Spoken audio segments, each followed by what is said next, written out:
এই তো সেদিন চৌধুরী বাড়ির জমিদার গিন্নি অধীর আগ্রহে আতুর ঘরের বাইরে ঠাকুর ডাকছিলেন। মেজ বউয়ের বাচ্চা হবে, শাক বাজাবে, আনন্দ করবে বলে পাড়ার মেয়ে বউরা সবাই জড়ো হয়েছে আতুর ঘরের সামনে।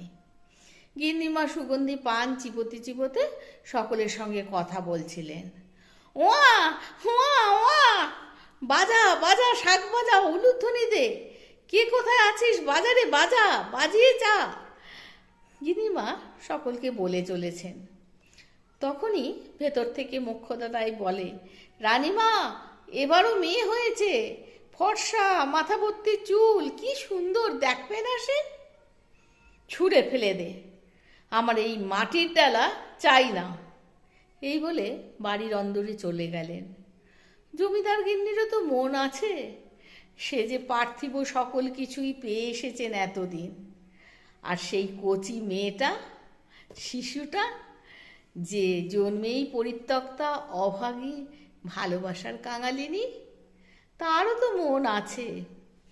আবার যেই মেয়েটা ছোট থেকেই পড়াশুনোয়, খেলাধুলোয়, সকল বিষয়ে পারদর্শী, মা বাবা বাড়ির সকলের অতি প্রিয়, আত্ম অহংকারী, যে নিজেকে ছাড়া আর কিছুই ভাবতে পারে না, বাবা মা ছাড়া তার আর কোনো বন্ধু নেই, তারও তো মন আছে। আর যে মেয়েটা যৌবনের উদ্দামতায় মেতে উঠেছে, সারাটা দিন সে রাস্তায় রাস্তায় ঘুরে দিনের শেষে মাতাল হয়ে ঘরে ফেরে, হয়তোবা ফেরেই না, কোনো এক সঙ্গীর সঙ্গে রাত কাটায়, তারও তো মন আছে। যে মেয়েটা অভাব অনটন পেটের দায়ে পুরুষের কাছে বিকিয়েছে নিজেকে, পেটের ক্ষুধার জ্বালা তাকে সাজতে শিখিয়েছে, ইচ্ছে না করলেও খদ্দেরের চোখে সুন্দর লাগবে বলে সে সাজে,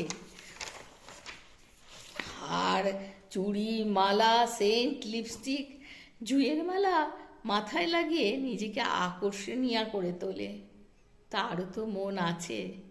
সে তো ভিক্ষা করে না, সে তো তার শরীর বিক্রি করে সংসার চালাচ্ছে। যে মেয়েটা বাবা মার মেয়ে সন্তান হয়ে জন্ম নিয়েছে, অল্প বয়সে বিয়ে দিয়ে বাবা মা হাত পা ঝেড়ে ফেলেছে, শ্বশুর বাড়ি গিয়ে নানা লাঞ্ছনা বঞ্চনা সহ্য করে নিজেকে শেষ করে ফেলেছে, তারও তো মন আছে। স্বামীর অর্থ, প্রতিপত্তি, সম্মান, যে মেয়েটাকে আত্ম অহংকারী করে তুলেছে, যার নিজের কোনো প্রতিভা নেই, স্বামীর সম্মানে সে অহংকারী, তারও তো মন আছে। যে বৃদ্ধা একাকী স্বামীহারা হয়ে বেঁচে চলেছে, পৃথিবীর মায়া এখনো কাটাতে পারেনি, যে পরিত্যক্তা হয়ে 90 ঊর্ধ্ব বয়সেও জীবন যুদ্ধ করে চলেছে, যার সঙ্গে কথা বলারও কেউ নেই, নির্বান্ধব, নির্বিকার, তারও তো মন আছে। যে গৃহবধূ হয়ে চিরকাল বাচ্চাদের মানুষ করেছে, যে স্বামী, শ্বশুর, শাশুড়ির সেবা যত্ন করেছে, যে নিজেকে বঞ্চিত করে সংসার করে ক্লান্ত হয়েছে, তারও তো মন আছে। যে মহিলাটি উদয়াস্ত খেটে চাকরি করে সংসার চালাচ্ছে, কেউ কি একবারও খোঁজ নিয়ে দেখেছে সে কেমন আছে? এটা পরিবারের ন্যায্য পাওনা, এটা সকল সদস্যদের অধিকার। যে মেয়েটি স্বামী সন্তানদের উন্নতির কথা ভেবে নিজের প্রতিভা থাকা সত্ত্বেও ওদের এগিয়ে দিয়ে নিজের প্রতিভাকে শেষ করেছে, হয়তো পরে স্বামী সন্তানরা বলেছে উদারতা উদারতা দেখিয়েছে, ন্যায্য সম্মানটুকুও পায়নি সেই মেয়েটি, অভিমানে ভরে গেছে তার মনটা, তারও তো মন আছে।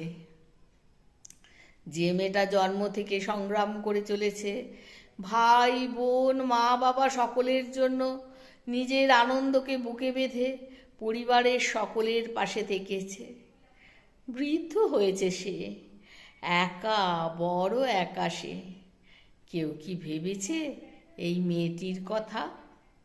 তারও তো মন আছে। যে মেয়েটা সকলের বড় আদরের, মা বাবা স্বামী সন্তানদের সকলের ভালোবাসায় যার মনটা ভরে আছে, সে যে সকলকে আপন করে ভালোবাসতেই শিখেছে, তারও তো মন আছে। আমরা কতটুকুই বা ভাবি অন্যের কথা। অহংকার, হিংসা, রাগ মনকে ছোট করে দেয়। কিন্তু একবারও কি আমরা ভাবি পৃথিবীর প্রতিটা মেয়ের আচার আচরণের চরিত্রের কেন এত পার্থক্য? আমরা এড়িয়ে চলি, সমালোচনা করি, বিদ্রূপ করি। পরিস্থিতির কারণেই মানুষের এরকম হয়। চলো আজ আমরা সমালোচনা বিদ্রূপ করার আগে একবার নিজেকে জিজ্ঞাসা করি, কেন, কোন পরিস্থিতিতে, কারণ পরিস্থিতির কারণেই এই রকম করছে সে। সকলকে ভালোবাসি, সত্যিকারের ভালোবাসা, অন্তর থেকে ভালোবাসা। সকলে সকলকে আপন করে ভাবি, বন্ধুর মতো। সবারই তো মন আছে।